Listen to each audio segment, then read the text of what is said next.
Y'all got it. I'm still getting over this little cold or whatever, so it may sound a little, I ain't got my very white, silk scintillating tones going on. But yeah, we met in college. She said I didn't want her, but I wasn't committing nobody in college, because I was a drunkard and a partier. So ain't no way I was gonna be each night. So I would never commit to nobody. But I did like her, and I did appreciate her and built a friendship. We used to hang out every night at college, every day. But and I appreciated her. I found a friend in her. A way that the Most High separated everything else was I got kicked out of school. So I had to come back home. And she was the only one that kept in contact with me. She kept calling me, asking how I was doing. So that just showed me that, you know, she was somebody, and it was prophesied. Before I went to school that Sunday, was a musician in the Christian church Sunday, and a prophet chased me down to the parking lot. He was like, hey man, hey, God told me to tell you that you're gonna meet a girl in college and she's gonna change your life forever. And I was like, all right, you know. So you know, we hear stuff like that, you know, we want to see if it's real, so that's always gonna be in the back of your mind. So you at school, you're talking to people, you're like, oh, is this the one? And you see the party later on, like, that couldn't have been the one. Couldn't have been. But you know, through that whole process, you know, she just showed me how much that she cared about me. She showed how much she just enjoyed our conversation. You know, we would stay up for hours just on the phone, just talking. You know how we used to do. You trying to win somebody. You just stay on the phone for hours, just enjoying their conversation, just wanting to get to know them a little bit better. And here we are, 13 years later. Hallelujah.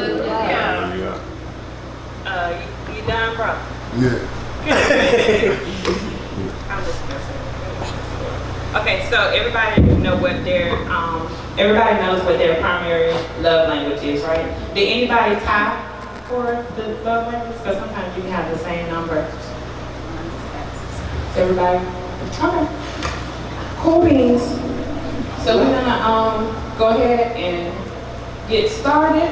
So what is love? You wanna read? So what is love? 1 Corinthians, starting at the 13th chapter.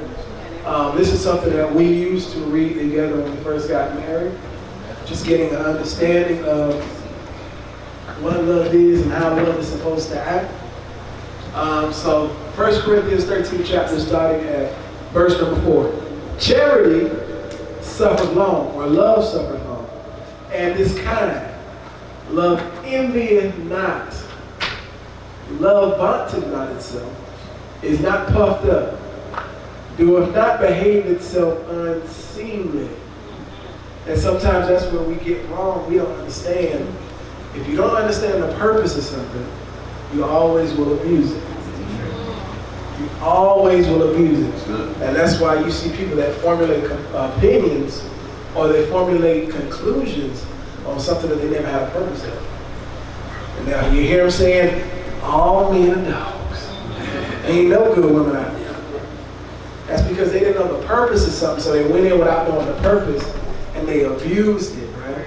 And so they got hurt in the process just for not having understanding. We know David said, well, give me understanding that I may live.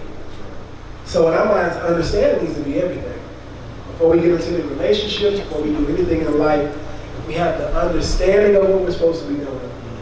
It's going to not only sustain life, but it's going to bring life going down your lineage, where your children can see the right way. Your great-grandchildren can see the right way.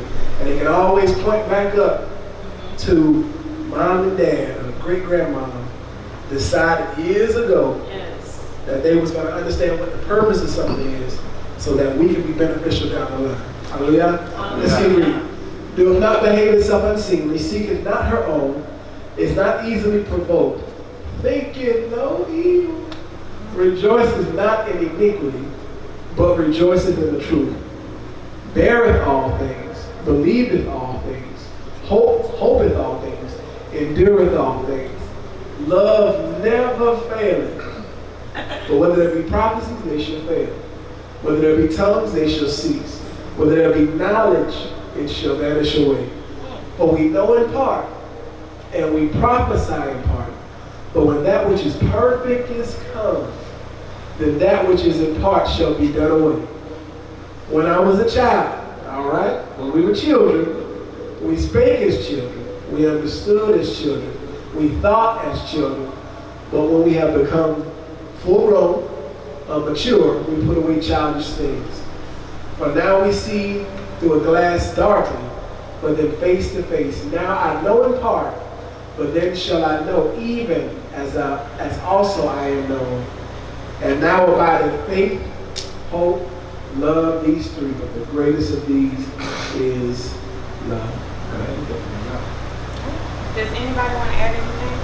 Oh yeah, this is an open dialogue. We all can be a blessing to each other by speaking as well.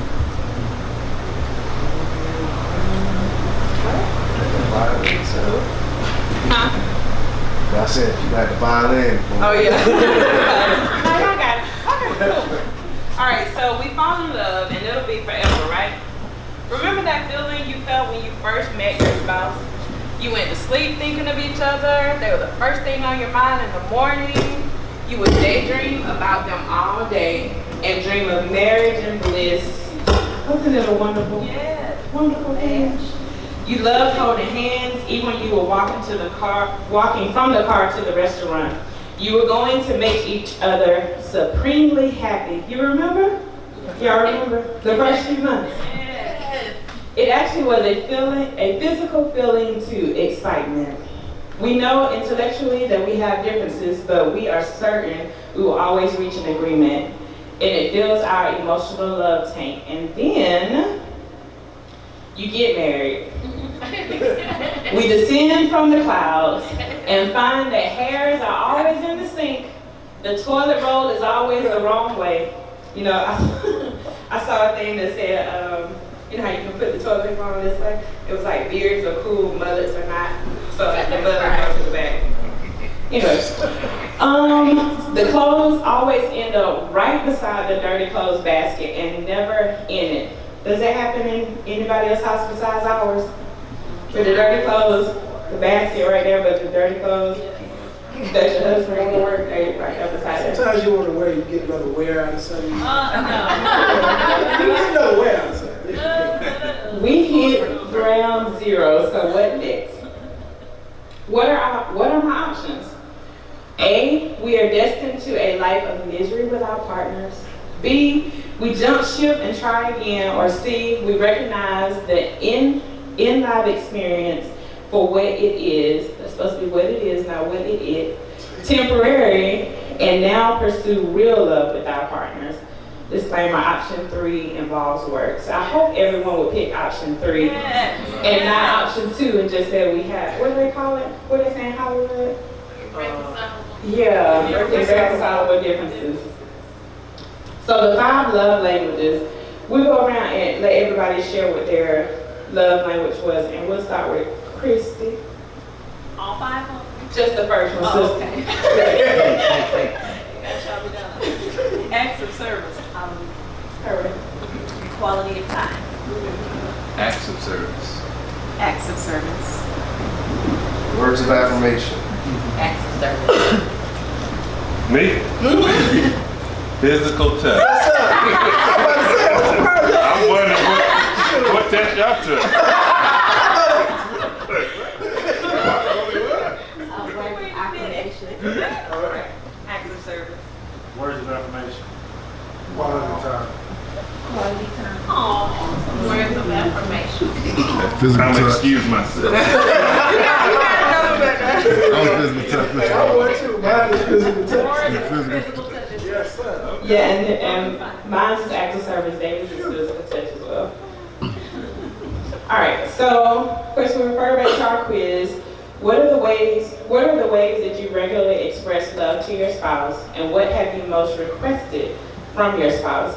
So if you didn't know your love language before today, what are some ways that you thought you were showing your spouse, like their love language? Like, what are some ways when you say, man, I really want to show my wife or my husband that I appreciate them? What are some things that you did? Wash the car. Wash the car. And did that work? Yeah. That works, because that's acts of service. That falls in acts of service. It's tricky. For me, it's a combination of things, but I would say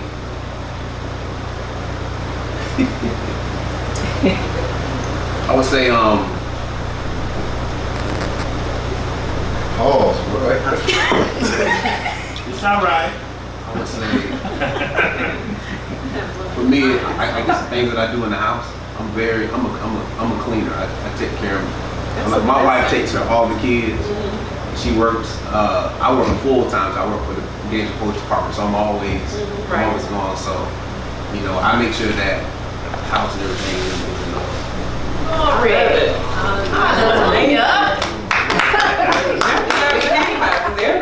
Every husband don't do that. He does an excellent job in that. But what I want the most is I'm in school. So when I have homework and study, we want him to like take the kids, Jonah, so I won't have that distraction. Right. And like last semester, I wanted him to actually help me with my homework.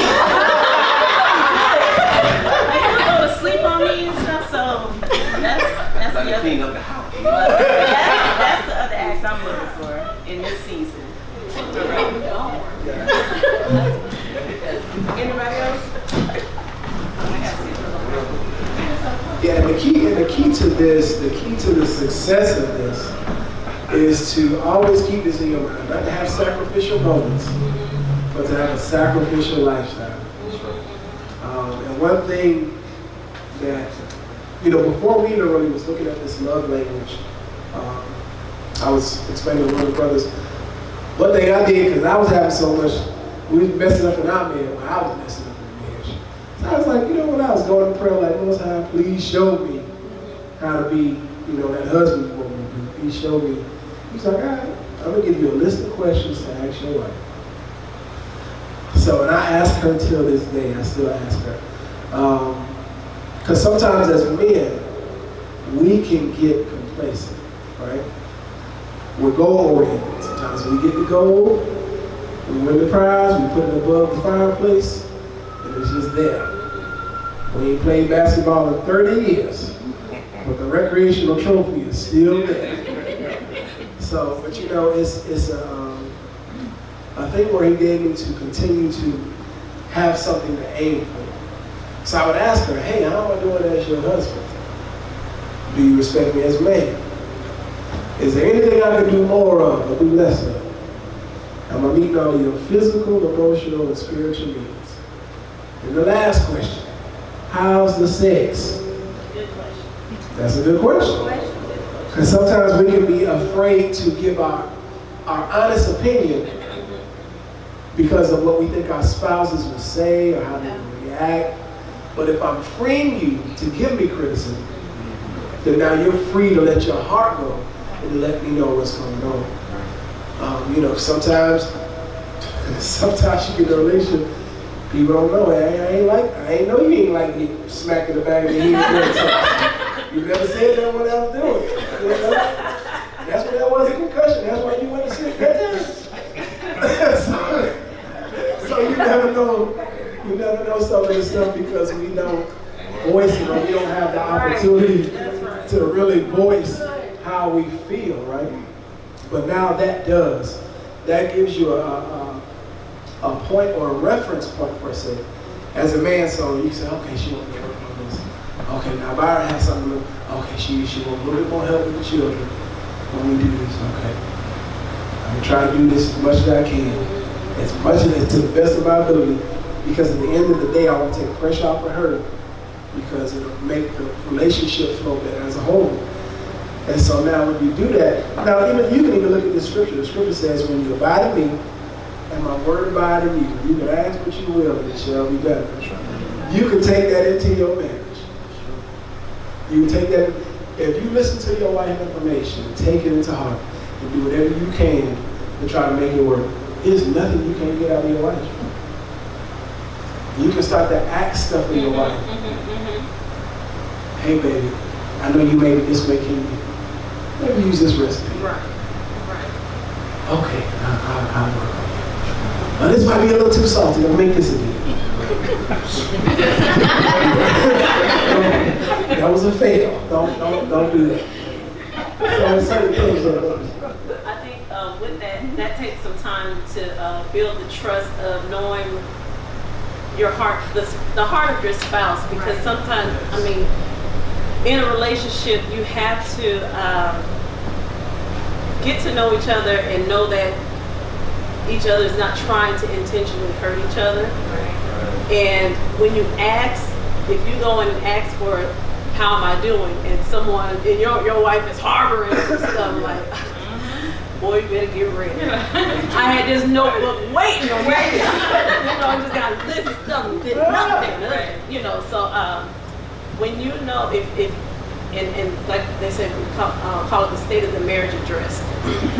If you know you're going in for the state of the marriage address, both people have to be committed to not be nasty, not to be vengeful or have malice, because our whole point is to have success in the marriage. So that's not your opportunity to finally get that thing off your chest and hurt him like he deserved to be hurt. And, you know, people fall in love with just punishing people more than they want to get things right. Yeah, exactly. So that's My experience is when you come into a relationship, you have to know who you are first and foremost. And you can't be any good in a relationship if you don't understand who you are and what you have to offer this other individual. So if you come in a relationship, you're going to guard your heart. Male and female, they're going to guard their heart because this is a new experience for them. I'm trying to learn this person. I don't want to offend this person. I don't want to run this person away. I don't want to create a separation. But you still have to be honest.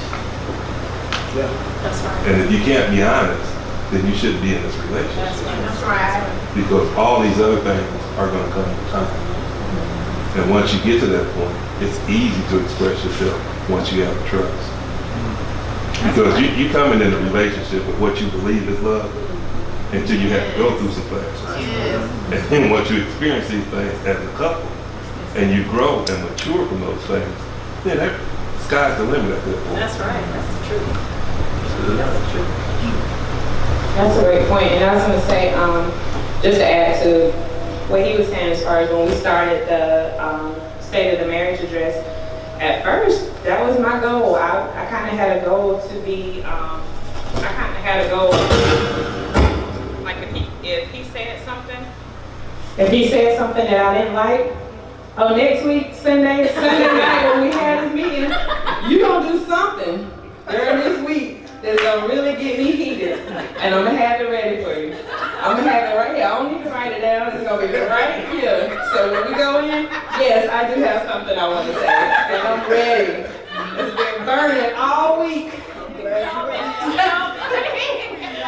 So, and of course that took time, like I said, to get to that place where we had to feel each other's heartbeat, and we had to know that my spouse wouldn't intentionally do anything to hurt me, and I wouldn't intentionally do anything to hurt him, because first of all, we're hurting y'all, and we're disappointing y'all. So that's the main thing that we had to look at.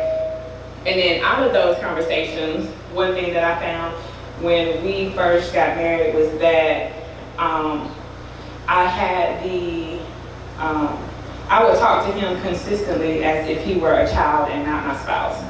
And that was one thing that came out in one of those first few times that we met and had those conversations. And he would tell me, I don't like it when you talk to me like that. So instead of me saying, can you take the trash out? Asking, but you need to take the trash out. I don't see the trash can full, or saying it in a nasty way as if he's my child. And he's not my child, he's my spouse. And so that was something that came out that he told me that I didn't realize that I was doing, just the way that I had, been talking. But So that was something that I had to work on and change. And also, I think just now, one thing is making sure that, I know we have 2 toddlers, and they're so wonderful. And they're so busy. And they're our blessings that we ask for. And I am reminded of that every day. Every day. And so I love my children and they're busy. But you know, you can always use some quiet time to yourself. And so one thing that I am still learning to do is to be fair to my husband with our children.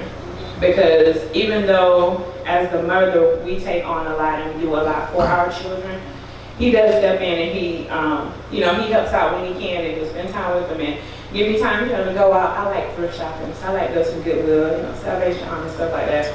So he gives me that time to do that, but on my end, what I try to do is make sure that I'm being fair. He works at the hospital, and so he works 6 to 3 for 5 days a week, every other weekend. And so, but he's usually up at 4 o'clock. He prays before he goes to work. He gets out of the door, takes work at 6, come back, you know, we start our day, he's off at 3, he picks them up, he picks me up from work at 5, we go home, sometimes we might cook dinner together, we might clean up, then spend time with the children. Most nights, he falls asleep on the sofa.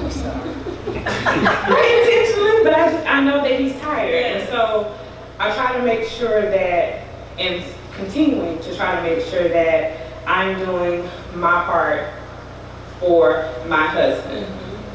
Okay, yes, I want you to help with the children, but I also know you've been up since 4 o'clock. I'm going to sleep in an hour and a half later. And my job, he's walking and on his feet all day. And so I know he's tired, and that's why he falls asleep. I try to wake him up. Usually he comes get into bed like midnight or 1 o'clock in the morning from the sofa, but we already sleep. But I try to make sure that I'm being fair to him as well, and not expecting more than he can give. That's right.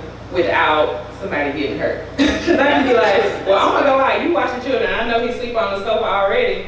That's a setup for disaster. They be gonna open the door and went out, be hanging out in the parking lot in the street when I come back and so, and that will be on me because I know that he's tired. So just making sure that we're being fair to our spouses as well and taking that into consideration. And even when she says that, because there's a wisdom that is gained from everything that you go through. Like through this process of putting out this first album I've done, you know, it was a learning experience, and we had a lot of sacrifices that had to be made, a lot of late nights, a lot of times when my wife had to be home with the children by herself after a certain amount of time. But then the Most High began, because I began to ask her, you know, of course, doing those questions. Hey, what am I doing? How am I doing? How's this going? How's this going? And one thing she would say is, I want you to be involved more with the children as far as our night routine. Because when the night routine pop up, I'll be able to start my night routine on the couch at about 7:30. But just in taking more time to want to be there, want to get excited about it, you know, get an understanding of how important this is to my children. You know, how important this is to my wife to be able to have this time that we can sit around, I can pour into them, I can pray for them, I can give them scriptures, you know, help them in the bathtub, help them brush their teeth and all that good stuff. And it's something that, as a child, I can't even remember having. And I want my children to be able to experience that. And so the Most High would give you wisdom, like, you know, he was telling me, hey man, set an alarm on your phone. I told my wife, I said, well, what time you want to start the routine? She said, well, 8:15. I set an alarm 8:15 on my phone, just in case a brother falls asleep on the couch. The alarm will wake me up. But even with the album process, the thing is sometimes what we struggle at is making preparation. Sometimes you have to make preparation to get stuff done. To spend time. You gotta be like, okay, we just sit down and watch a movie, we're gonna tire the children out, put them to sleep early, and we just gonna sit up and watch a movie. Let me say something real quick. I remember I used to watch, it was like a TV show or something, or movie, and it was a married couple and they had like 4 or 5 children, and they planned when they would have sex. Maybe I'd be like, I never do that. At the beginning, you know, like, hey, we just going. Nowadays, you know, we get it in where you can. Work it out. You got ministry, you both working full-time jobs, you got 2 toddlers that's keeping you busy, trying to spend time with family. So, you know, you make sure that you get it in. We ain't at the planning stage. We're gonna be like, we're gonna do it on Tuesday, Friday, Saturday, maybe Sunday. We not there. But you know, you get it in where you can. So I just want to say that because I was like, yeah, somebody playing. I like to say, like, one of the challenges it appears to be is when we look at the patriarchs, they didn't work for anybody. Come on. And so, like, being in America, and you know, one of the things that we have to do in this society is that we need money to live, and these things become costly. And then society has a setup on what marriage and what success look like. Sometimes you get caught up in that whole trick bag trying to, you know, identify with what needs to look right. And so, like, for us, it's you know, she works at the hospital. She's a manager where she is, and I'm a manager where I'm at. And so a lot of times when we talk about the love languages, it's by default, really, because the only time, you know, the way I'm able to interact with my wife is fulfilling my priestly role. So a lot of times just being a provider, making sure the house is set up, you know. And then for years we was in ministry, so you know, me and Thomas, we came out of the same ministry. Monday night mighty men's, Tuesday night Bible study, Wednesday night choir rehearsal, Thursday night intercessory prayer, Friday night live, you know, Saturday clean up the church, Sunday 3 services, you know. And so for 20 years that was our life. The beautiful thing was that my wife was in ministry with us, and so everything we did, it was together. And so that was the way we expressed our love and our devotion. And now, like, being in the Awakening, you start to see how kind of off you were. You know, because now I'm at a place now, like, I got to own my finances. Like, I got to be the master of my home and make my own provision. Then you start talking about physical touch. Because when I get home, I'm tired or she's tired. She didn't have 4 kids all day, or, you know, when you got all. And so a lot of times the best thing you want to get, it may not be sex, it may just be some sleep. You know? You know, and for me, just to give you just kind of just share our challenges that we work in our community with at-risk children. And so our program has become the catalyst in our community to address some of the issues that are going on in our community. So, like, we're working all the time. So sometimes when you get home, you got to take off what you done encounter with some of these kids, going to the homes to find these things. So I've been at my job for 16 years. And so me and my wife have been married. We were married 16 years, I've been at my job for 15. So that's been the challenge. And so I think moving forward, for me, it's kind of, I took a real look at my finances, because the scripture says that money is the answer to all things. The love of it is the root of all evil. But I understand that when you master certain things, when we look at Abraham and what he was able to accumulate, he was the master of his destiny. He didn't have to pay taxes to Caesar. He didn't have to do all these things. And so in order for our marriages to be healthy, we got to have a biblical model and how we can function as a husband and wife and see the fruit of what marriage should be, and be that example in the earth. That's great. That's great information. Because that's the truth. You know, like you said, we came out the church realm too. Yeah, my wife used to do yeah, I don't see how. And it's like, you only have a faithful few. Come on. In every congregation that's going to be at everything. Oh, you got something for you? Oh, y'all here again? Yeah, we here. Singles ministry, you still pop up and do something there. Any kind of revivals, and me and my wife, we used to take care of the church. So, like, after every service, we got to clean up. You clean up and you go home, you're tired. We have a second service. You gotta clean up the Second service. So, and then in those things, you know, you put in that work, and then stuff starts to grow. It's like you never stop getting less busy. It feels like that sometimes. But then that can become a hindrance if we don't really plan and start to prepare different things. I told my wife, I said, okay, with this next project, I'm gonna map this thing totally We out. already planning it, y'all. So, I mean, we got it. I mean, that's what I've been called to do. So, but I need to map this thing totally out to make sure that it doesn't hinder what we have going on in our home. So I mean everything from the financial side, to the time side, to getting everything outside, and then still being able to spend adequate time with the children, with the family, with her, to make sure her needs are met, to make sure that she can have her girl time. If she want to go and kick it with this sister right there, that sister right there, that sister right there. They go out and do whatever they do, go shopping, but you know, because as a whole, everything that we do, everything we put in, will get back. Everything you put in, every time you sacrifice, you know. And think about it, sacrifice always brings you closer to something. Anytime you see where any place in the scripture where sacrifice is mentioned, it always was to bring you closer to something. So even in ministry, when they were doing sacrificial offerings, it was to bring them closer to the Most High.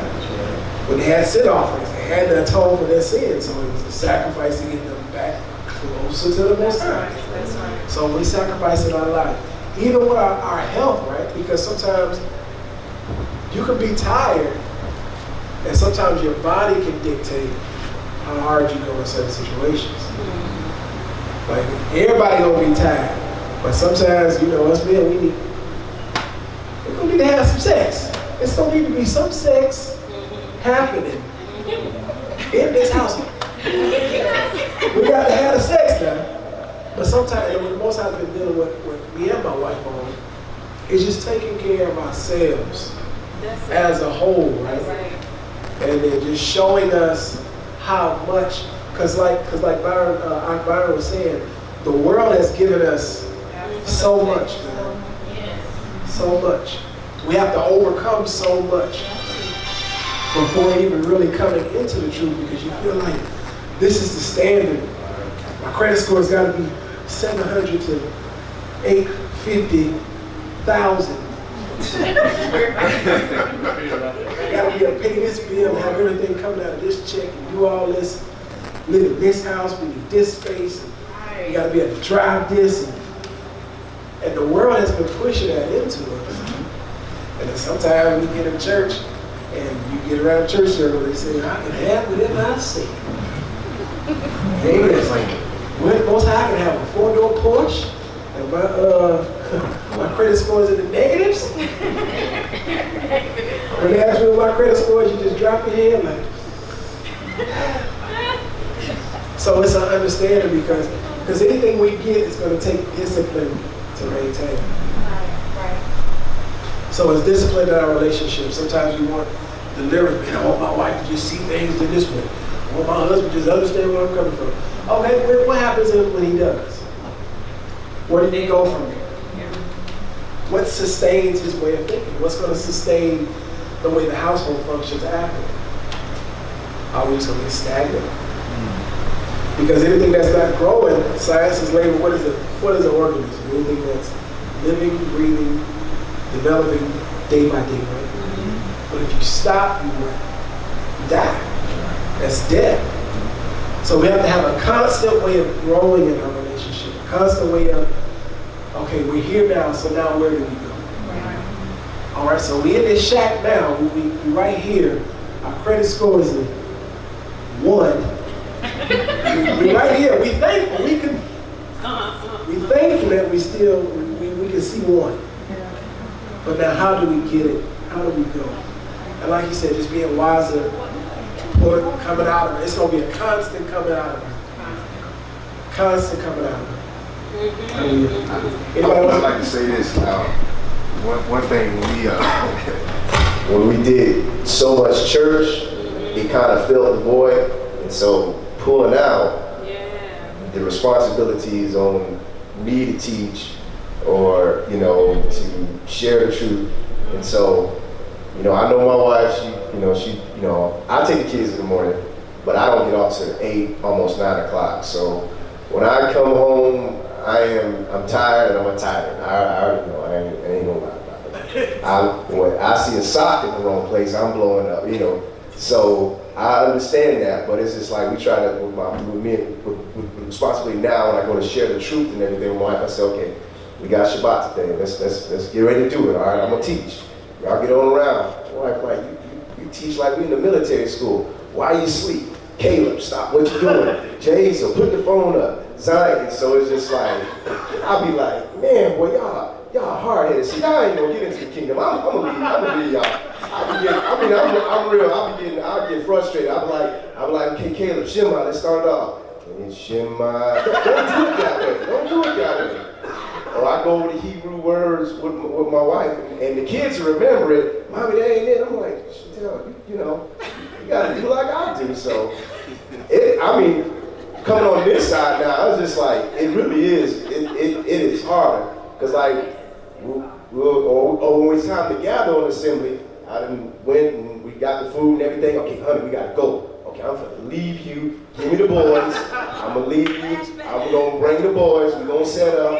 And so I'll be like, now you gotta be at this time. And my wife be, coming in 30 minutes late. I'll be like, I had to do her hair. You didn't help with this. I took the boys, but it's just all these. The best time for me and my wife is like, I'll be like, hey, we gotta get out. And we gotta take a trip. Now we take a trip, and we don't have no conversations when we watch movies, because I get zoned in, so I'll be like, what I tell my wife is this: if you want to talk, you see me with a movie on, say you want to talk, and I'm gonna turn the movie off, because that way you got my undivided attention. But if you really don't want to talk, and because my wife, like I said, you like the agony, like don't do that. You see me watching this, I know that's her way of trying to, let's get close, and you ain't been in the bed in a while. Well, honey, you got the baby. The baby's on your breast like a drunk man. I can't do nothing. I want to come in there, I gotta sleep on the edge of the bed. I just be like, man, so. But I mean, my wife put up with a lot. I'm a hard man, there's a joke about me. Because of my dad, military, so I know my wife was built for me. Praise y'all for her. Because I don't believe there is no other woman that can deal with my mood swings, boy. My wife said I need some medicine. I got ADHD, I'm a grown man with ADHD, whatever they're gonna call it. But that's what I found out, just stepping into the awakening, that now I'm having to own more things and own the teaching, own the rearing of my family in the truth. And, still trying to have that balance with the love language. I know, for me now, my wife, we ain't did nothing in a while. Well, hey, come on, girl, you better get in when you fit in. I'm telling you. I'll be like, look, now, I ain't been to the gym in a week. Stamina low, now, come on now. I do some push-ups. I'm real, bro. I just like, come on, honey. And so, but, some best times for us is we gotta take them trips. And but sometimes with my wife, I have to say that, honey, my wife would get upset. Like I do a lot, and I know she do a lot. I know I expect more, but I'll do a lot. And I always hear from her, you got to do more with the kids. I'm like, well, I'm taking them, I'm teaching. What else you want me to do now? I know what my role is. I'm helping you with the baby, because my wife would dip and leave the baby, not all the time, right? All right, now my wife alone. But we got 4 kids, so it's a struggle. I do use my 2 oldest ones to do a lot of babysitting now, and that's a blessing. Hallelujah. You got the older ones. We don't have that luxury yet. We gotta be like, Jay, I'm not your sister. We going. Hold on. When you get there, go. Yeah, but it's got its challenges. Me and my wife are now going on our 11th year, and we're going more years to come. So I appreciate that.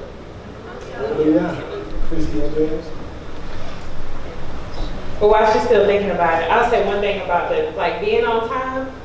I used to be like, man, we gotta be on time. I used to hate being late for stuff. So, now we have 2 toddlers, so JR is potty trained, so sometimes when we get outside to the car, You done found he gotta go potty. So we gotta go back in the house, or now we started letting him go around the bush. But we still gotta let him go potty, or he might boo-boo. And if we got an hour ride, she can't ride in the boo-boo, so then we gotta get everybody out the car, go back upstairs. Yes. And if he's at work and we come to class, most of the time, we a little bit late. But we praise y'all, because it's gonna get better. It's gonna get better, and we keep going. Faith to faith and glory to glory. Hallelujah. That's what I was gonna say too. Sometimes we put too much pressure on ourselves, and we're the only ones doing it. Like, the pressure is not coming from anybody else except for the voice in our head. You should have done it like that. You should do this. Everybody's gonna think this about it, We have to make sure we're not. One of my issues that I had to ask the Father to help me with is false burden. Right. Yeah. Father, help me to know and discern what I'm supposed to do, what you're really showing me and leading me to. Right. Because if not, I'll put everything on my shoulder and try to do it all. Absolutely. Y'all, I have spent the night and have the kindergartners at the house, buy them everything, if you don't stop me. Right. But I know that was something that we all had to figure out. Well, what are we really needing to do? Because sometimes our passions can drive us, and even though it's our passion and the Father has given it to us, how's the time know that that's our passion too? And then He will put a false burden on you, like, yeah, you need to do this, you need to do that. You in charge of that. How they gonna look if you don't do that? But then I'm like, wait a minute, is that coming from the Father? Because if I have to take away from my family, anything that takes away from my family is the first ministry. And if I'm taking so much time out of that because I say I'm led of this, and I'm driven to do this because of my passion, and the Father is leading me this way, He wouldn't lead me away from my first ministry, which is my family. And so a lot of times I have to weigh out, okay, am I even doing this for my own children? Yeah. Am I even doing this for my own husband? I can't do it for you if I'm not doing it here. So I'm going to see how else I can find somebody else to help in that situation. Maybe I can turn you to someone else. But if I can't let my children see me everywhere else, because I grew up like my parents are servers. I mean, we've had everybody live with us, and all types of things. There's nothing wrong with that, but they had some things to fall. They didn't know each other. The only thing I can hear my parents they talk real good about is news in the church. But what else? You didn't hear those. And so that's why I thought that was, you don't have to do all that extra lovey-dovey and things like that, because I didn't see all that. But we have to really delegate. And for leadership, when you're in leadership, it's really hard. It's really hard because you do have all those pressures that you're putting on yourself. And I can remember our home Shabbats, y'all, I'm gonna be honest. Because I know Morris he got like a couple of videos, and I was in there, I was like, gosh, like, this your time. I teach your children all week. Be hollering and fussing at them all week, it's your time. Teach the children. And I just be over there with my legs up, you need to be involved, You got this. It's your time. Teach the children and let them and show them, see what I had to deal with all week with them babies. But and then because they are a blessing. But like I said, our home is our first ministry, and some of the pressures that we're putting on ourselves is really coming from ourselves. And if we look at it, and some things that you look like you go above and beyond to do, what are they gonna do? They ain't complain about it. Go for it. Find something wrong with it. Be like, do you know what I had to do to make sure I did this for you, help you with you? Right? And you all broke down raggedy and got a cold because you just overstretched yourself this way. And you should have stretched it with your family. Because people will come and go. They will take from you and take your stuff and go. All your strength and your time, they're gone, and then they'll say, you still didn't give them enough. So we have to ask the Father for the balance of, is this what I'm supposed to be doing? Because if it's taken away from my family, then I can't do it. No matter how compelled you feel people grow. They'll figure it out. Hallelujah. That's the truth. Anybody else want to add something to that? Welcome, Yana. That's our sister. I'm just But you know, you have to really learn how to compartmentalize and really see what's of importance. And sometimes you can have an element, just because some stuff in your house has been the way it's been, doesn't mean it has to stay that way. You know, there's ways to break elements in your home. There's ways to do it, but you know, you have to strategically do it. Strategically plan on how to do it. You know, we used to do Shabbat, those Shabbats at the house with them youngins. And you know, sometimes we can get, my wife should be like, you can't use them kind of words. They don't understand. And that's my struggle, you know. Trying to reach them and keep them. You know, you have to whoop somebody and you know what? Forget it. Most times but you know, it's all if we understand, because sometimes we get burdened not knowing the purpose of it. We're planting seeds. We're starting things that some of our parents didn't do with us. So it's always going to be, it's most I keep telling you this, it's always going to be tougher being the first fruits of something. Come on, sir. It's always going to be tough. Yes. We all go to a cornfield and we see, man, this thing is beautiful, it's immaculate. Right. But we don't understand it's been decades, it's been centuries of this thing being developed. That's it. But if we go back to that first stage, you're like, man, this thing awful. You don't see the beauty in it. Right. And then, you know, man, it's gonna take work to get all these trees up, uproot everything. They gotta cultivate this land. Right. Man, there's gotta be water coming, sun, animals coming. But that's what we have to fight. This is the first fruits of what we become. And we'll see as we go down the line, it's gonna be easier for our children. Because that's all they're gonna know. That's it. Christmas was, what's Christmas? Easter bunny, what is that? They'll only know feast days with the Most High stuff. And they'll just get excited about it. Like, man, you remember when last year we did this? Man, this year would be crazy. But we're the first fruits of it. So it's gonna be hard, it's gonna be a little bit harder. But when you start to think about this next generation, you know what? Maybe I will sacrifice and spend more time with the children. You know what? I'm not gonna blow up so easy. Maybe not on the second try. Maybe I'll blow up on the fourth try. You know, because I'm working a principle. I'm working something. I'm trying to make it easier for this next generation that's coming up behind me. Let me do that. Let me continue just to make those sacrifices to draw us closer to the Most High. So once you get in your mind, I'm talking to myself too, hey, I'm a sacrifice. I am a sacrifice. Not only will I sacrifice, I am a sacrifice. And everything that we do, we are a sacrifice. And we don't have much time, so we can't waste time. We want to make sure that everything we do is impactful, is beneficial, right? Let's move on. Thank you for everybody participating. Hey, my name goes. We love them. Appreciate it. So, the next few slides are just kind of going in detail about each love language. So the first one is words of affirmation. Psychologist William James said, one of the deepest human needs is to feel appreciated.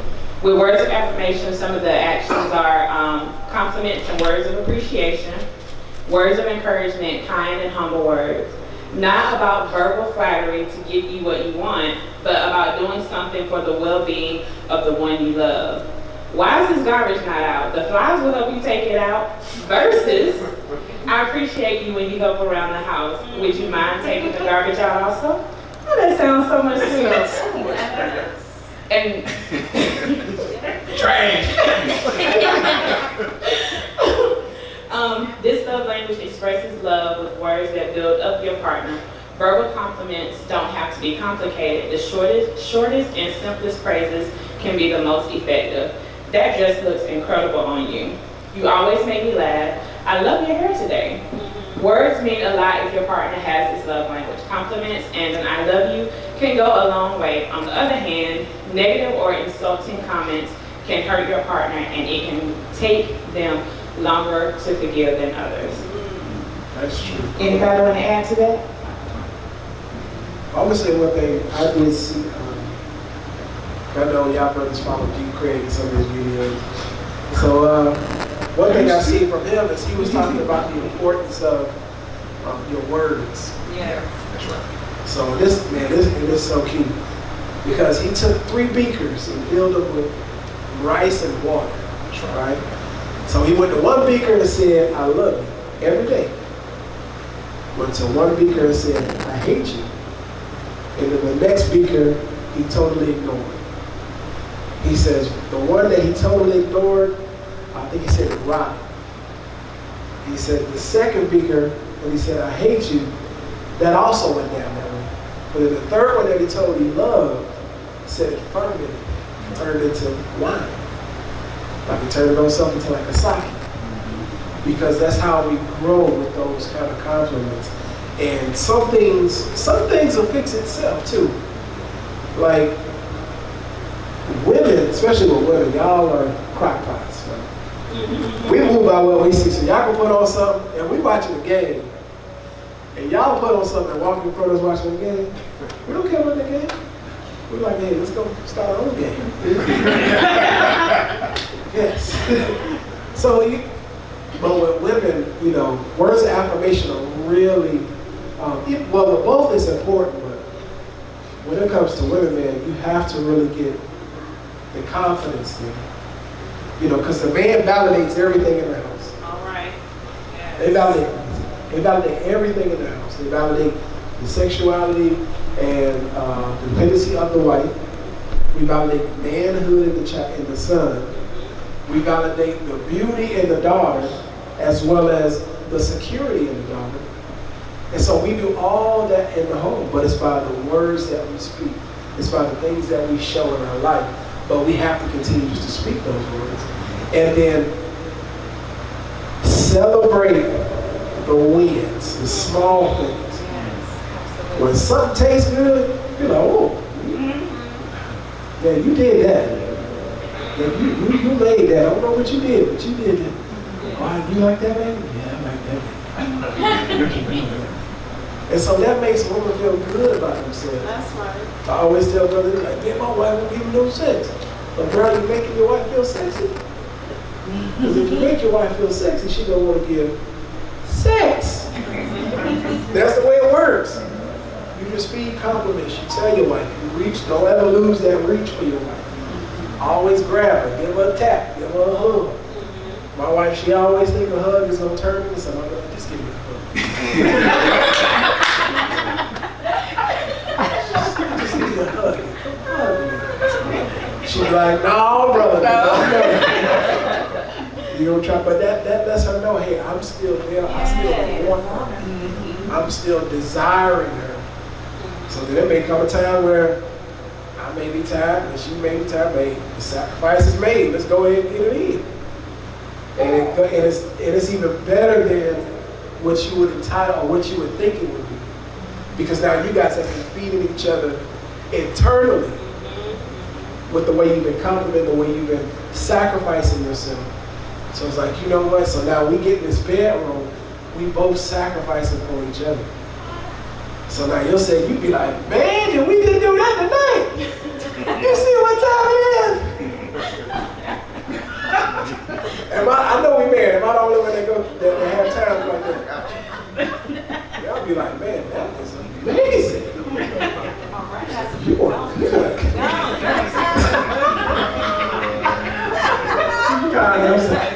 No, I just wanted to say, what you guys told me about the things that he did experiment.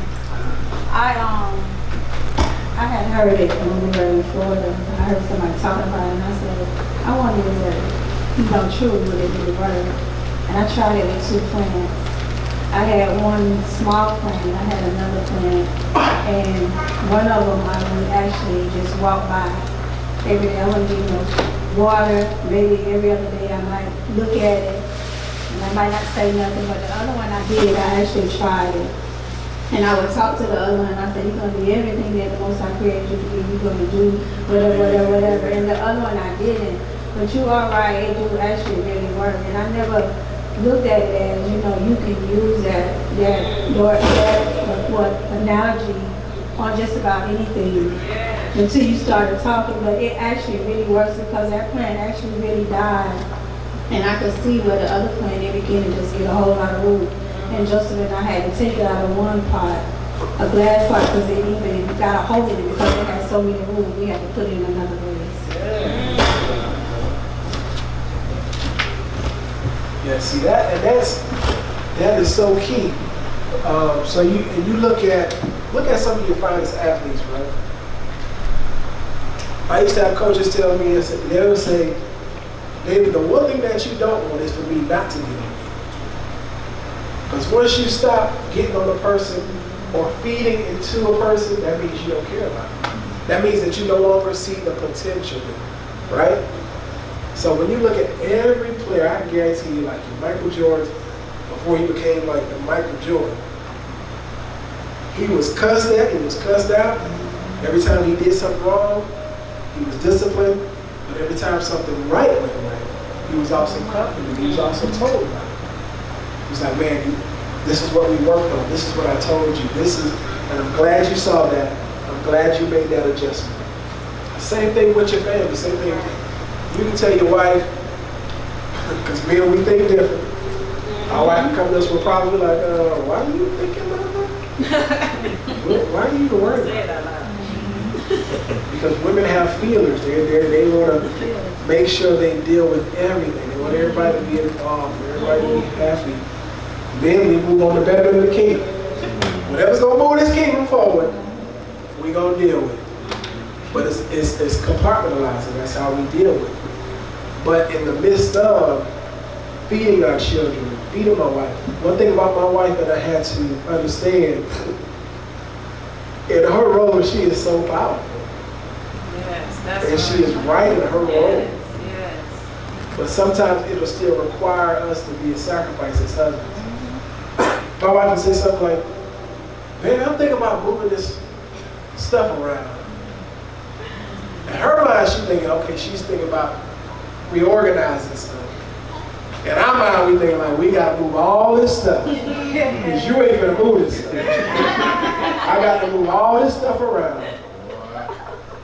But then at the end of the day, once you make that sacrifice, it works. It works. All this stuff works. And at the end of the day, because my wife came up with this chart, we have things like 5 or 6 things that we do at the end of the night, where we bend down the flaps for our children. That's good. And so the first thing will be, I think it's pajamas. Put your pajamas on. After they put their pajamas on, they connect that flap on, covers it. So it lets you know it's been done. Second thing, brush teeth. Connect that. Third thing is Bible story. Oh, potty. They go to the bathroom. Go to the bathroom before they go to sleep. Put that part in.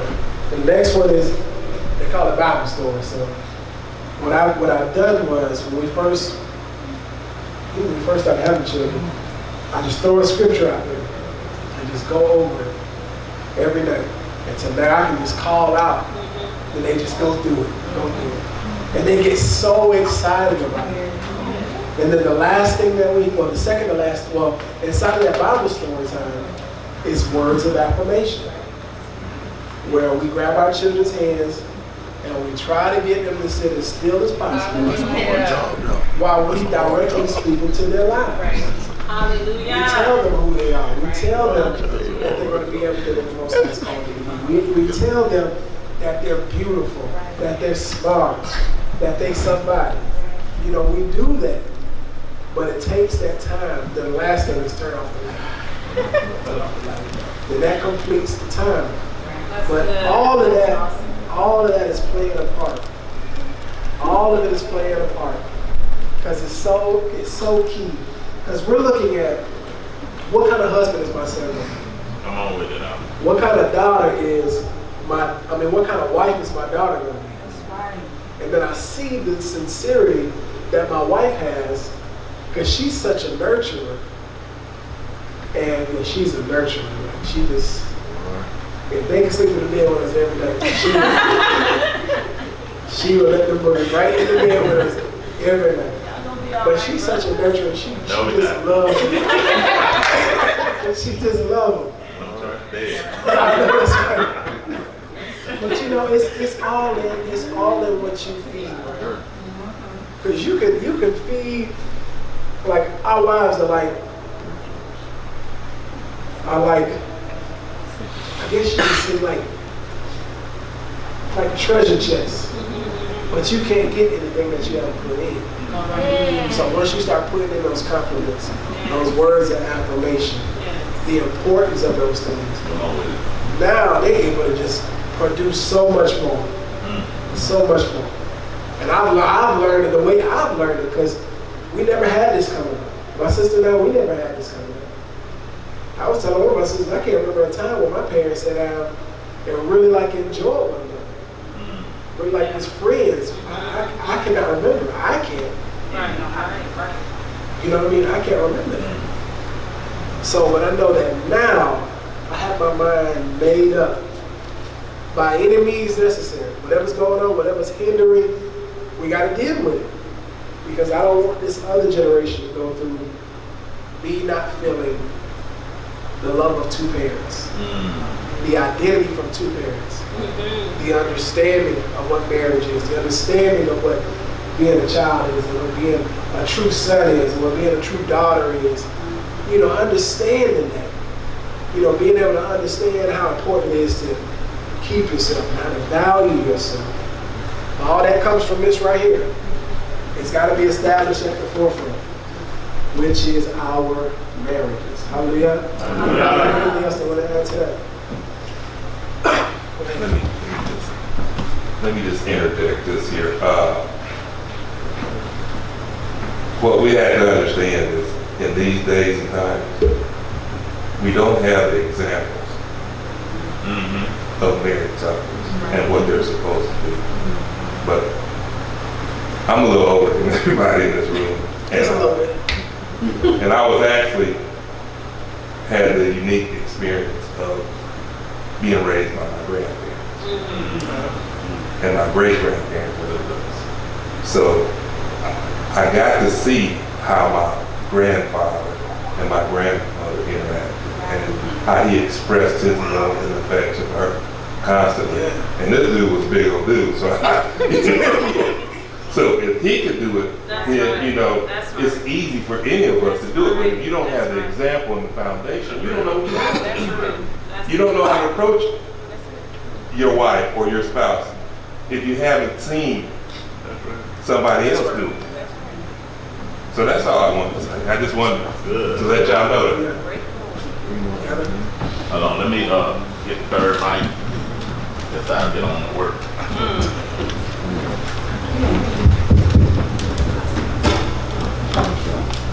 I just wanted to say that, you know, the Most High always places in our view what we need in order to be successful when it comes to relationships and spirituality. The awesome examples that I had, me and my husband both, because we both gave our lives to Christ at the same time, was my pastor and his wife at the time. Man, when I tell you awesome examples of, and real, just awesome examples of what a wife is supposed to be to a husband, and the virtues of a wife, the attributes, all of that stuff, we were given that from 2006 and still going.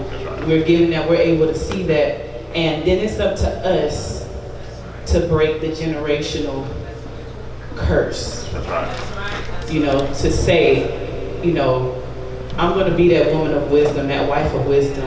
I'm going to be that wife of comfort, that wife of encouragement. I'm going to be that. regardless, and for the husband to say the same thing. So I just wanted to say that about the examples that we have.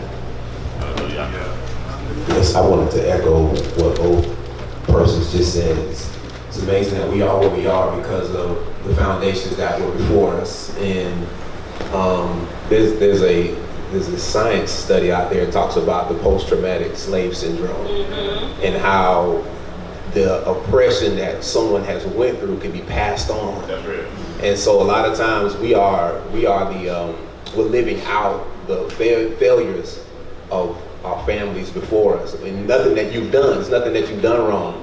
You wonder why you're fighting for your marriage. Like, what's going on? What's going on? A seed was sown somewhere a generation before. And so now you have to embark on this journey to break that curse. And so I can appreciate my mom and dad who laid a tremendous foundation. Now, you know, my mom worked because she wanted to. Most of the time, she was a stay-at-home mom. And so when I compare like some of the struggles that I'm having with sometimes my children, it's because a lot of times they spend a significant amount of time being raised by the school system or after school programs or whatever. And so, you know, we didn't go to after school. You know what I'm saying? We came home and mama was right there. Mama had lunch laid out. Mama, get home, get your homework out. And she would sit down and help us out with the work. And then we had chores at home. And so, you know, those types of things gave us the balance and the stability as young men to grow up to be the man that I am today. And so I feel like the awakening has shifted me. You know, when my dad, because my dad he wasn't a pastor at the time when he was in the military. So, you know, he went to work, you know, he did church on Sundays, Saturdays, and that was pretty much the extent of it. But when he became a pastor and I was a musician, well, I got stuck with the whole gig, you know, I got stuck with the whole shebang. And so, and then started growing up as an elder in the faith, and I met my wife on the keys, you know, she embraced, she came into that life, that family life. And so for her, it was a challenge of like, boy, all y'all do is church, you know, and then we didn't do Christmas, we didn't do none of that. You know, so my wife is coming into this Christian experience that's kind of Hebraic in a little way. You know, and you know, my dad would have fasted for 30 days. She looking at, well, y'all done lost y'all mind, you know? And so, but trying to do church and, you know, trying to do how I saw my mom and dad, it didn't went meshing, you know? And so, you know, I'm learning now that since I've come into the truth, I've seen a tremendous change in my children. I've seen a tremendous change in my wife and just my affection and just paying attention to my wife. You know, a lot of times you think because you got bread in the house and, you know, the bills paid and, you know, hush up, you know, you got what you need, you know, we good. You know, you think that's what it's all about, and then you realize that there's the small things, the little small things that sometimes your wife needs. My wife loves to be touched, you know, and I'm not the touchy guy. I work all the time, so now I'm learning how to just rub on her. And I see the side effects that when you do all this, later on in the midnight, or turn it around and work out for it. You know, and one of the things that it was a song by Fred Hammond. He said you got to make time for love. That's not a good thing. When you got to make time for the person that Most High is given to you, you should delight. You should delight in your wife, you know, and to enjoy her. And what happens when we begin to do that, we'll begin to bring about the awakening in a different way. Sometimes you think the awakening gonna be, you know, on the side. That's right. You know, sometimes we see the brothers out there, or some of the work that we're doing in the awakening, going out and trying to wake up people. Sometimes it's just, I've seen people moved by just how I raise my family. When they see me, the kids that I work with, like, Mr. Lewis, I want what you got. And so over the past like 5 years, I've seen a lot of my students have invited me to their weddings. And they say, man, I want what you want. You know, and I want to know about the awakening. And so sometimes the most powerfulest thing is what the Most High gave in the beginning. He gave Adam and Eve a union. And that was the replica of the Most High in Israel. And so we have to be that extension even in our marriages. Hallelujah. I just wanted to share something really quick. I too was raised by my grandparents, and I really appreciate that because my grandmother, she really schooled me on a lot of things. I met my husband when I was 14 years old, and when my grandparents met Byron for the first time, my grandmother went out at 14, he bought me a bridal book. Wow. And I was like, what are you doing? And she was like, just hold on to it. And so, you know, my family, we were big on the holidays. We thought we was doing it, you know, for the Most High during that time. And when I figured out what they didn't do, I called my grandmother, Mom, like, Mom, you know, they don't celebrate. And she just kind of like looked at me and she was like, okay, but let me show you how to cook this steak. Because you know he's going to come by for lunch. You know, so she just really schooled me and helped me grow into my womanhood. Taught me how to be a wife. It's just like the little things that she used to do for my grandfather, getting up with him 3 o'clock in the morning. He used to drive trucks. She used to iron his clothes, cook him for breakfast. And so when Byron started coming around, she, you know, had me doing similar things for him, cooking for him. There was a time he had his home burned down. And so Byron bought like 2 bags of like his dirty clothes because he needed to wash his clothes. And my grandmother said, oh, you're gonna wash his clothes. You're gonna fold his clothes. You know, we went teenagers. So, and then there was a time where he had to have surgery, emergency surgery. And you know, they kind of pick at me about this sometimes. You know, I was kind of, I don't know how I ended up in this position, but I was kind of like at his feet. All right, now. And so, At his feet. my father-in-law, his father, he picks at me about that all the time, just being at his feet, you know. I guess at that point, they knew that we were just inseparable. You know, I wasn't going nowhere, he wasn't going anywhere, you know, that was just it. And so. And another thing, like this is the only woman that I've known. So when we got married, we were virgins, you know, and so I can sense why we don't have the issues in our marriage. You know, I don't have no woman to compare her to. She don't have no man to compare me to. And I get a lot of joy, you know, going out in the community because I know this mine right here, you know. And I know the brothers be looking, I'm like, yes, this is mine. You don't know this one. You don't know that.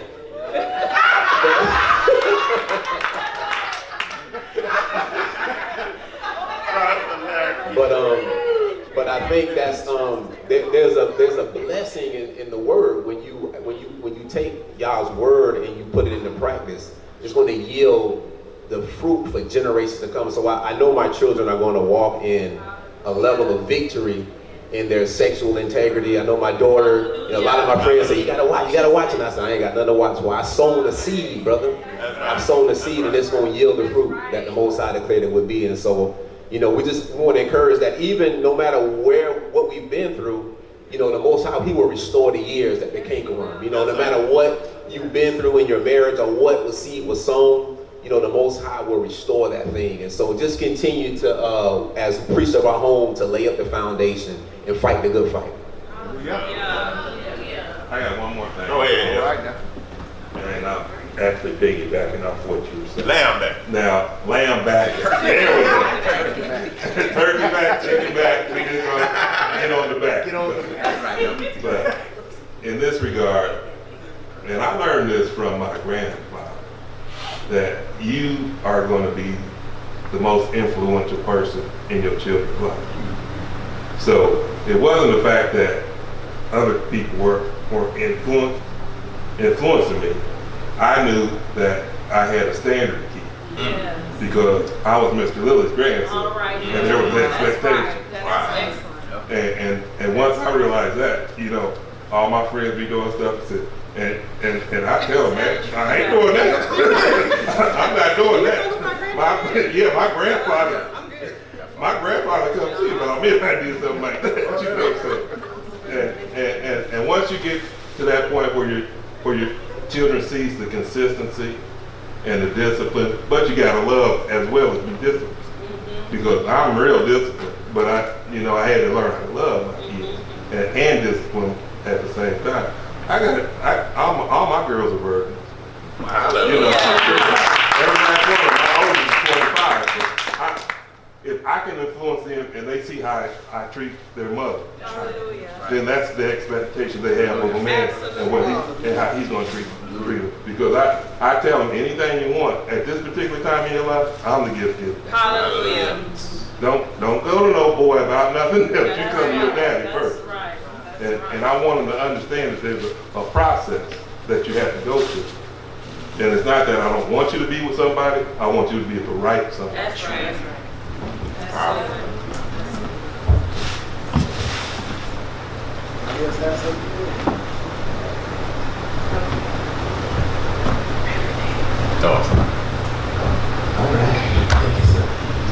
I tell you what, we give honor to our Bore as well. We appreciate you obeying the Most High, man. All right, let's move on. All right. Quality time. All right. Giving your undivided attention, togetherness. So the actions is quality conversation, talking and listening. Spending time together in joint and meaningful activities, which is like a date night. Now this love language is all about undivided attention. No televisions, no smartphones, we know that can be a challenge sometimes, or any other distractions. If this is your partner's primary language, they don't just want to be included during this period of time. They want to be the center of your attention. They want their partners to look at them in their moment. This doesn't mean that you don't curl up on the couch to watch Netflix or HBO. I'm the like. He does. I'm still working on it. She's still working on it. But I'm like the touchy, cuddly, watching a movie together. She ain't like that at all. I gotta go clean the kitchen. That's what she said. My mind is like, I could be doing so much stuff right now. She's catching up on stuff. So, you know, but she working on it. She's working on it. Most High working on it. Yeah. It just means that you need to make sure to dedicate time together without all of the distractions. That will help them feel comforted in a relationship. Every time you cancel a date, postpone time together, or aren't present during your time together, it can be extremely hurtful to your partner, as it can make them feel like you care more about other things or activities than them. And Morris's dad used to teach huge, like my sister said, the reason why our marriages are as successful as they are, his pops and moms. Never seen anything like it, no testimony like it. Just the understanding of marriage. Even when I was out there, I was a teenager. Once we met up, I was like, man, your whole family just talking, smiling. The wife ain't yelling, the husband is concerned about the wife. I like this. And they ain't have cable, no internet. I don't know if y'all thought there was the devil. They just ain't have it, you know. But we was always over there every single weekend. And then they would open up their homes to be influencers. Think about that. There's people that need to come in your home just to see. Just to see what it's like. Just to see that it can work. I read a thing that said years prior to, I can't remember who did it first, but they thought it was impossible to run a mile in 4 minutes. People thought it was impossible. They said one man did it. And then in that same month, it was 15 other people that did it. Wow. Same month. Wow. So that lets you know that some people just, I didn't see this. I didn't see how this could work until I seen how this could work. And so now that, okay, it's possible. That's all you need. That's it. That's it. That's faith. It's possible. That's possible. That's all it is, man. It's faith. It's possible. That's all you need in correcting anything in your relationship. But it's got to be delegating this quality time. Because if you don't spend time together, this Pops used to say this, relationships that practice not spending time together, perfected. Whatever you practice, you perfect. That's it. So people be like, man, I'm just too busy to spend time. I'm too busy to do it. Too busy to do it. Too busy to do that. Now you fail to even connect on even a friendship level. Right. So now you just like roommates. Y'all just together. You know, in your mind and in your heart, it's divorce already. It just ain't manifested yet on paper. That's it. So you have to practice those things, man. You know, make sacrifices. Let's go watch a movie. What I do with my wife now, she work a little close to me, I walks to her. I get an hour lunch break. So I go walk over there just about every day. And we eat lunch together. And we spend a little time together. You know, people be like, people just looking like, oh, you come over here to see her. It's beautiful. It's beautiful. And like you said, a lot of the gospel, we talk about being witnesses and trying to win souls, but the scripture says he that winneth souls is wise. That's right. So, but wisdom comes with understanding that the way I walk can win a soul. That's right. Because all I got to do is plant the seed of possibility in your life for your life to change around. So now when we drop off our children and pick up our children, and they see our children at the daycare, they're like, man. Then our children get excited, like, Daddy, Daddy, I love you. Mommy, Mommy. Then all the children be like, Daddy, Daddy, I love you. But they don't have that. They don't see the two coming together. A lot of them don't have that. It's single mothers that have to bring their children there. And then you can see the difference, man. I didn't think you could really see the difference when they got older, but you could really see it when they're young. It's one young child, and the lady was saying that, you know, the father doesn't spend time with him. Doesn't spend any time with him. You can see it. Yeah, and she only tells us this because she watched my older children, so we have a long relationship with the daycare owner. Yeah. That's the only reason why. She don't just like share. Yeah. That's illegal? That's illegal? I didn't know that was illegal. Oh, scratch it off the video. I was lying the whole time. I'll take to do that. Deliverance is available for you. Hallelujah, hallelujah. All right, well, we're going to keep it moving there. Oh, we have 12. Yeah. All right, so we're going to go ahead and go through. Anybody have anything they want to add to that? I can add to everything, but I'm my right here. Hey, man, hey, you elder here. You got something to say. Bring it on. Bring it out. About quality time. And that's something I had to work on because when we got married, I owned a truck or something. And I was on the road all the time. And my goal, and as I became a man, watching my grandfather, his sole purpose was to provide for his family. So that was my interpretation of what a man was supposed to do, was to provide for his family. Right. So I spent a lot of time away from my kids and my wife to have this lifestyle. But it took 5 or 6 years before it sank in that I needed to spend more time. Because my boys were starting to get to the point where she couldn't really, they wasn't disrespectful, but like I told her, about 13 they start smelling themselves and they need somebody to choke them up. So, you know, and that's what you have to put, you want them to be able to express themselves, but you want them to do it in a respectful manner. Exactly.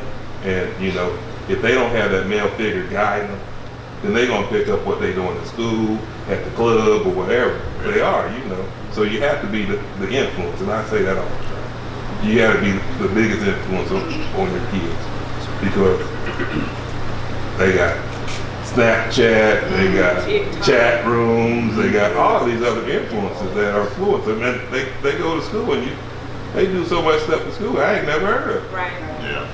So, you know, you gotta pay attention to what the children are doing, and you gotta be that influence. But, you know, at that point, I had to come off the road because not only did I want to spend more time with my children, I had to spend more time with my wife because at that point I was growing apart. You know, everything is about. And she would say, "Honey, when you coming home?" "Oh, I gotta go back out to California. I gotta get this check. You know, I gotta get this money. I gotta pay for these trucks. I gotta do this. I gotta do that." So I didn't have time. But and as I look back on it, you know, there was another way to do it. But I didn't want to do it because I enjoyed being on the road. I enjoyed traveling, you know, and that was my form of relief. Even though I love being around my family, I needed that time to myself, you know. And you have to balance both of them, and it's hard to do it if you don't have no experience of doing something. You're gonna bump your head a whole bunch of times before you figure out what's going on. So you need exactly that's what you need. You need a mentor, or you need somebody who has experience in that area. And I made mistakes, and I'm sure my wife got frustrated a bunch of times. I'd be in New York and tell her, I'm coming through and I'm gonna pick this load up, and you can meet me at the truck stop, but I gotta go straight back out to California. I got 10 hours. I got 10 hours. And she talked upside my head and said, "Oh, I'm a single married woman. You don't So, you know, you gotta develop a rapport with your spouse, and you gotta know boundaries. Because at one point with me, I didn't understand boundaries. I thought my sole purpose was to provide. And that's not it. You know, you have to be able to be a spiritual leader. You have to be able to be in charge of finances, making sure everybody's all right. And then you got to be able to instruct your kids. But you can't do it from a distance and be effective, and that's what I thought I could do. That's real. That's real. All right, I'm gonna quit talking now. You good? You keep on talking. I just want to add to that. If I hold on. Yeah. That's the importance. Let me be real quick because we're gonna do another present. But that's the importance of. I heard you. That's the importance of having a mentor wherever you want to go. When I found that out, man, anything I wanted to try to do, I would go find somebody that's already skilled in it. But you're a relationship away from any goal in life. It's going to always go, any elevation will always go through a relationship. So even when we first got married, even though my father taught me everything and I seen everything, that don't mean that you going to do it. You know what I'm saying? That's true. So because you can see it all day, but when it comes to you, you got to do it. But then I was able to see that and how to bring that together. But even when I got married, because I want our relationship to work so much, that I went and got in the world likes to say a starting five. But I went and got a starting five in my marriage. I said, I'm gonna get some couples that's around our age. I'm gonna go get me an older couple that's been married 40 years or something like that. Then I'm gonna go find a couple that's good with finances. Because at the time I'm good with finances, so I'm gonna go build a relationship with that. That way, every area that we can have problems in our life, I got somebody I can go to for wisdom. Exactly. I ain't gonna sit there and just have a bad marriage and just sit there and be struggling when it ain't a problem in this earth that it ain't an answer for. Right. Before you was born, every problem was already solved. It's our opportunity now to go find the answer. Right. Don't sit there and struggle and just say, woe is me, when the answer is here. All it's waiting on for your availability to figure out, okay, what can I do to help my situation? Find you a mentor, because you'll get to where they at without having the same losses. And also, it's important to have a vision for your marriage. Once the wife understands exactly where you're going, then if they don't see you, maybe 2 weeks at a time, maybe they have a better understanding.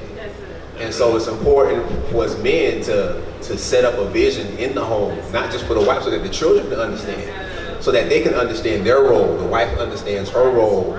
And then with that, then your wife, if she won't be idle, she won't be sitting around waiting on you because she's like, okay, let me go work on this because I know where we're going, I know where we're headed at. And so I've learned now that we came into a little financial breakthrough, and so we've been trying to appropriate these funds to do something, not just for ourselves, but for the kingdom, to appropriate. Because God gives us wealth to establish His kingdom, and so we're trying to capitalize off of this opportunity to actually strengthen our marriage, but also help us simplify what we're trying to do in this awakening, because it worked. It worked more, and I know how for those that's, if you're in the weight and you're more or whatever, and people depend on you, that also can be a weight on the marriage as well.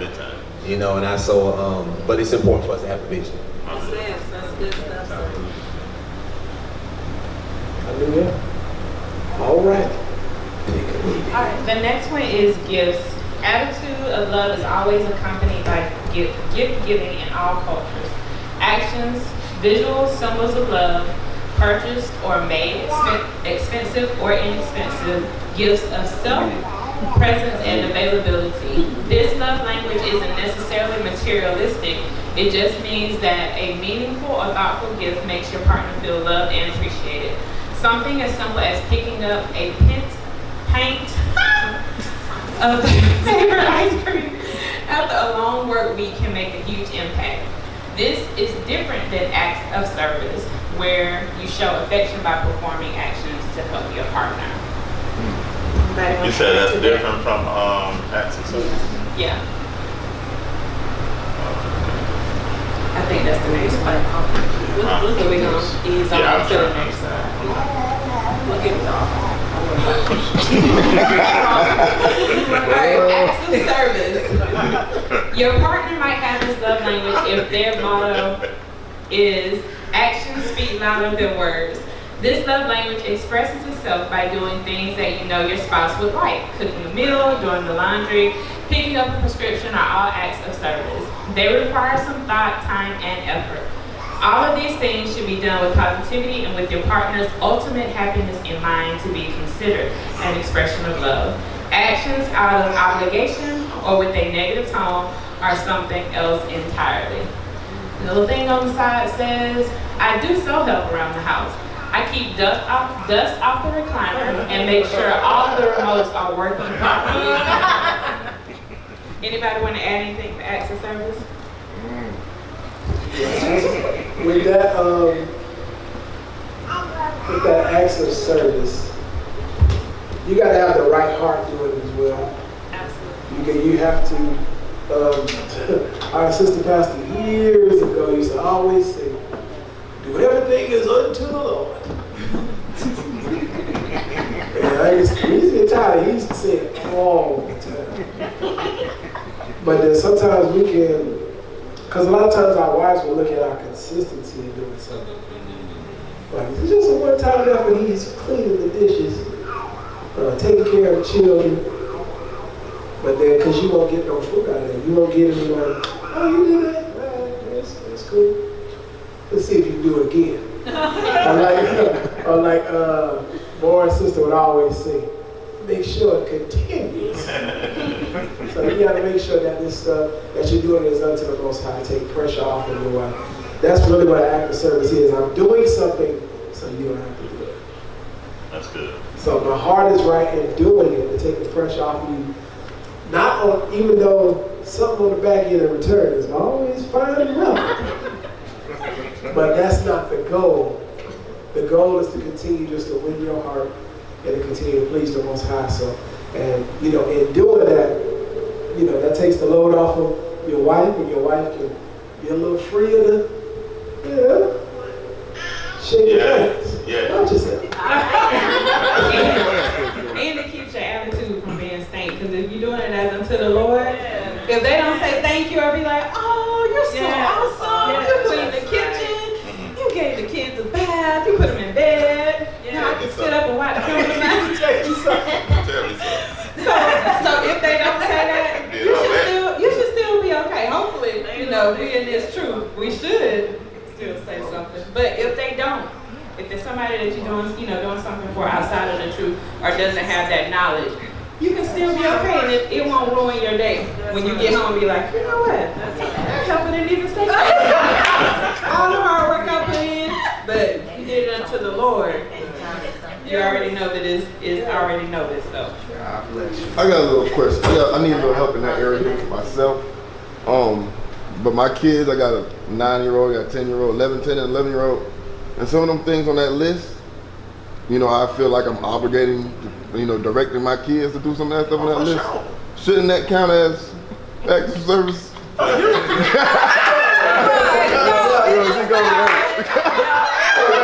dishes. You sound like that. Hey, you sound like that one supervisor. You sound like that one supervisor on the job. You sound like that one supervisor that been messing up stuff and like, hey, what y'all think? Come on. Well, we gotta get paid. And they start operating stuff, and they start going right. And they start to be like, well, I get the credit, I'm the supervisor. I did it.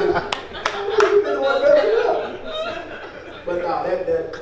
Now, outside of cooking a meal, a lot of other stuff I do now, but because I'm gonna do my wife. You want the mic first, honey?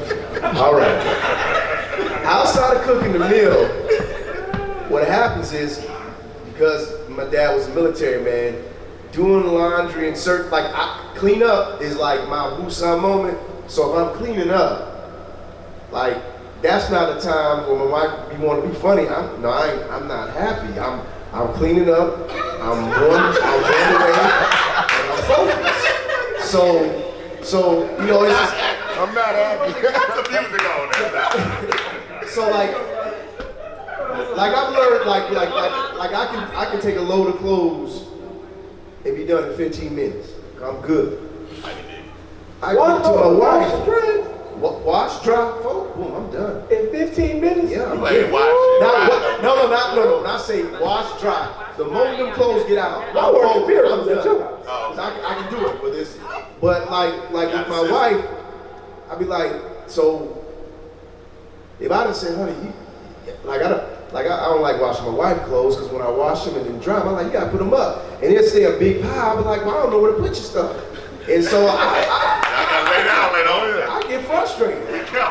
You know, so I'll be like, you know, but I mean, I'll do acts of service, or like I tell my wife, I'm like, listen, if I'm not here, especially with the kids, if I ain't here, it's on you to take my same intensity and be like A, B, C. But it's just like what happens when I come home, it be just a free for all. So then she be thinking I'm just fussing. I ain't fussing. I'm just like, you got to keep this intensity up with these kids when I'm not here, because other than that, it just be like, man, I'm the taskmaster, and you know,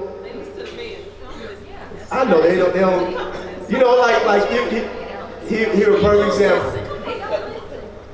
One time when my oldest son, my wife had got on him, and what you got on him about? I guess he must have popped J's on. I told you, hey, you too big. You hit people your size or bigger. Don't hit your little brother, he ain't nothing but a buck. And so my wife got on him, but then she come in there, well, you need to get on him. But I'll be like, other times you be like, I'm too hard on him. So I'll be like, well, I ain't finna get on him.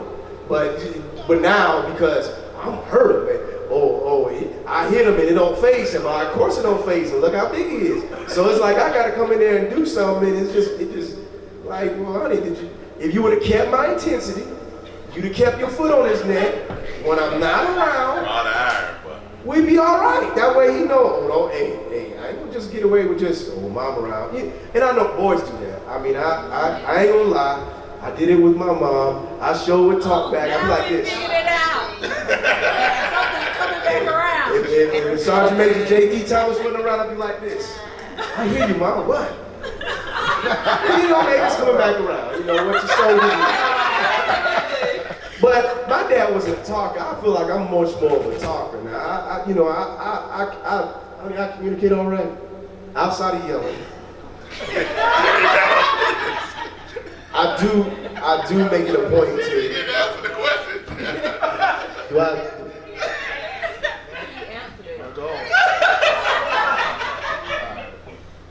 But I mean, I do acts of service. But you know, sometimes my wife be like, "You got to do more," and I'll be like, well, all right, man. And I have an attitude about doing more. You know, most high I gotta work with it. Do it unto the Lord. I gotta do it unto the Lord, I guess. But Would it help if we were more specific about the acts of service as wives? Say it again. Would it help if we were more specific about the acts of service that we could use help with? Would that help? We're simple creatures, you know. You just lead Right. us in the way that we need to go.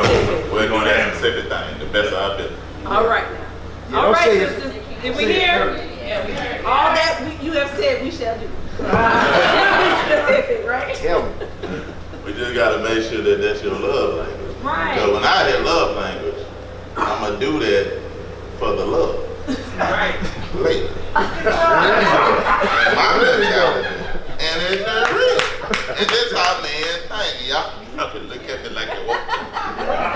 I done did acts of service. Now it ain't like we talking about we be like a rabbit or a dog. That time you can get acts of service when you get home with it. No. You know what I'm saying? But what I'm saying, it's twofold though, because you know the husband, you know my wife, she know. When I found out her love language was acts of service, I do little acts of service, and we like a big old little boy. We be want you to rub our head and say, "Oh, you did such a good job. My goodness, you just wait till later on," and we get excited like we finna get some candy. Like a little kid. And but what I'm talking about on our end, man, because this happens. You did all that, you got excited, like, oh yeah, it's gonna be over. Then later on, she be asleep. Because she tired. She worked all day, she did all that, and we sitting up there pouting. Got me all excited. You don't love me, look at you. You know what I'm saying? So it's just like they said, we got to do it as unto the Most High. You know, but understand that if your husband is trying, Right. you know what he at. Right. Go on award him. But then, man, if she don't award you, and you all excited about it later on, and it don't happen, don't hold no grudge for 2 or 3 days. Because if you want a man to pout, don't give him that area. We become like big little boys. Well, pouting. I say myself. And it's really like the scripture says, you know, as a sacrifice, present yourself as a sacrifice, holy and acceptable unto the Most High, which is your reasonable service. A lot of these things that we talk about is going to take you coming out of your comfort zone and giving reasonable service. So like we, a while back we used to do marriage seminars in the church, and a couple asked a question. She was like, well, my husband got a good job, he pays all the bills, I don't have to work, I homeschool the children, take care of the house. And she was like, whose house is it? I was like, whose house is it? What do you mean? Like who does the house belong to? Like whose house is it? I was like, that's kind of like saying, whose boat is it? If you're on a boat and there's holes in the boat, you don't sit there and say, whose boat is it? We both own this boat. The boat, we both see that this is going down. The way we've been trying to do it ain't working. We both see that this thing is going down. So now it's really both our reasonable service to do whatever we can to patch these holes up and set a standard on this boat. Because some stuff is going to be like you just set the standard. Some stuff, if it ain't get done, you do it. Yeah. It's a standard. And men and women, we respond to a standard. If you don't believe me, men, you go into a gas station bathroom and see if you try to perfect your aim in there. You will not, because the standard has been set in that bathroom. You just be going like this. But if you go into a bathroom, where it's clean, it's immaculate, it smells good, you're going to do whatever you can to try to keep it fresh. You're going to do whatever you can to uptake or to maintain that standard that has been set in the bathroom. That's the same thing with our relationships. A standard has to be set in a relationship. If it ain't getting done on your end, okay, well, I got to pick up the slack. Let me get it done until you come around. Because I'm a living sacrifice. This is my reasonable service inside of this marriage. Whether I get something in return or not. Yeah. Just something real quick on the acts of service. Morris mentioned about the woman going to sleep on them. Y'all acts of service is helping us to be able to lay it down when everybody else lay it down. Everybody else on the bed at 9 o'clock. We don't hit the bed at 12. Because we still washing dishes, folding clothes, and about that basket with their clothes in it. Give us some time. That's all I'm saying. Give us some time. It's a process. We wash them, we cook something. We put them in the dryer, we catch them 2 days later. That's how it is sometimes. So y'all act of service is helping us to last.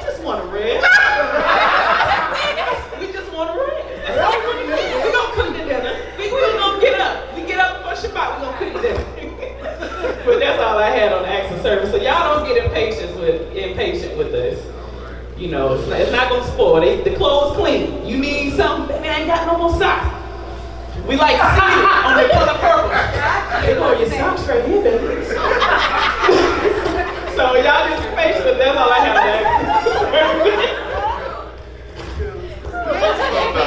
And it's easy to get distracted when we always doing something. I told David the other night, I left from the living room to go to the washroom to get out clothes for the next day for the little people. I stopped to put something in the sink and I ended up cleaning the whole kitchen. And I never made it to the laundry room to get their clothes out. And it was like an hour and a half later, and I still had to get their clothes out for the next day. And everybody was getting ready for bed, and mommy was still up making sure everything was okay. And that's okay, I don't mind. Just throwing it out there.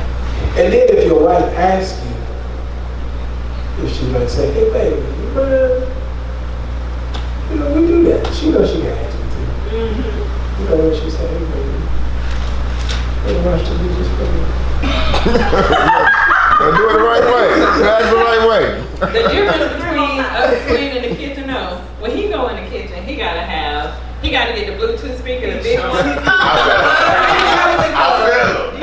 He like serenades the dishes with it. It takes him so long. I'm like, bro, you still washing dishes?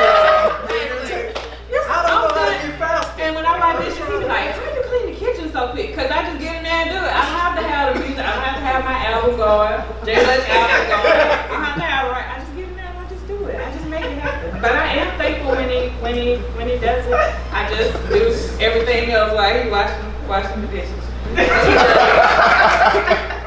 Okay, the last one is physical touch, and we'll end here because I know those children are hungry, so we need to get some lunch. Go ahead. Oh, physical touch. This is my love language. Signs of communicating love. These are the actions, ladies. Touch it!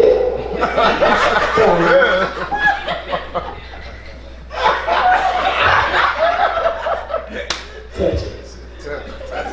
You gotta touch it right there. Touch it. Kiss it! Holding each other. So tight. Cuddling.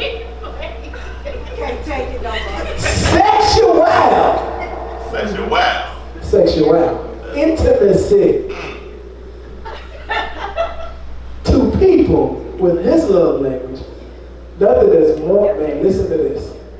Nothing is more impactful than the physical touch of their partner. They aren't necessarily into over-the-top PDA. What does PDA mean? Okay, I had no clue. I just see that slide.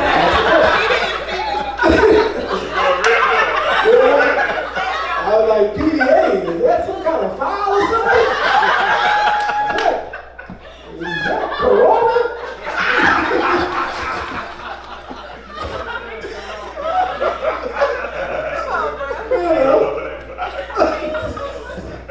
You never know. They got a bunch of aliens in there. These diseases go by nowadays. But they do feel more connected and safe in a relationship by holding hands. And I love all this stuff. She coming around. Holding hands. Kissing. Hugging. I even like that ETC, etc. That's nice too. If physical touch is your partner's primary love language, they will feel unloved without physical contact.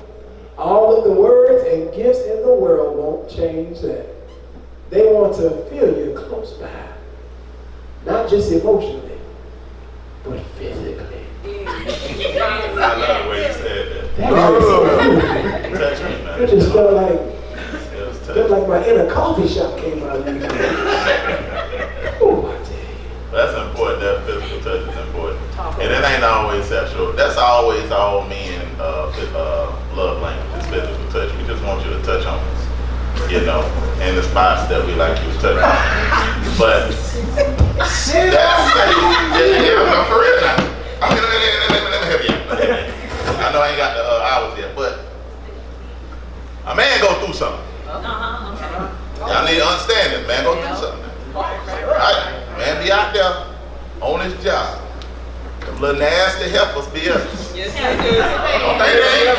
And You think if you got a nice looking man, they gonna be at him now. And they gonna be, he's so crazy. Bang their eye. It wasn't that funny when you had to rub my arms. Oh, and then you come to the, you be off the chain up there. And then he fight through all that. Then go to the stove. The devil be in the summertime. Heifers wear drawers outside. They go to the stove now. You hear what I'm saying? And then you get home and you just want to be rubbed. You want to be rewarded for all that you done rejected. So, first you want to just come lay your head on. I like for my wife to rub my head. I get like a little putty when she rubs my head. Now I'm kind of losing hair right now. But I still like her to rub my head and just do something to me. And then like now I still, when she rub my body, rub my arms, I still get chills. No. I still get chills on my body. Because my body responds to her. But after we done seen all that, we don't want to come home like, get away from me. I'm tired.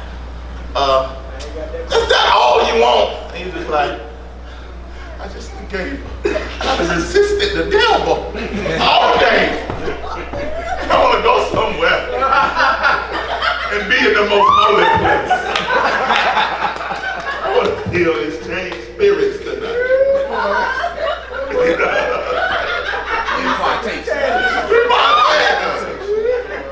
But that's important. You got to understand, because we love to come home. Greatest thing to do is to open that door. Your kids run to you, Daddy! And they come hug you, and then your wife sitting there smiling, like, hey baby, I miss you. And y'all get to talking and stuff like that. Whatever your love language is, So it's important. Cleaning in the bedroom or driving, because if you don't, they may think that they are the bomb and keep doing that one thing you can't stand. So remember to be honest and speak up. What if my partner's love language does not come easy to me? So what? You have to put in the work for the betterment of your marriage. Divorce is not an option. So put on your big girl panties, big boy boxers, and work it out. The last slide, thing is that thanks for listening. I would climb the highest mountain and swim the deepest ocean for you, but don't be upset if I'm too tired for romance after. And what if you can't swim? I will drown. But that's all that we have for the 5 love languages part. We're going to go ahead and end, and we're going to have the children come over so we can eat lunch because it is 12:45, and then we'll take 45 minutes to an hour to get everybody fed, and then we'll have the second part. That's awesome. Hallelujah. Yeah. Thank you.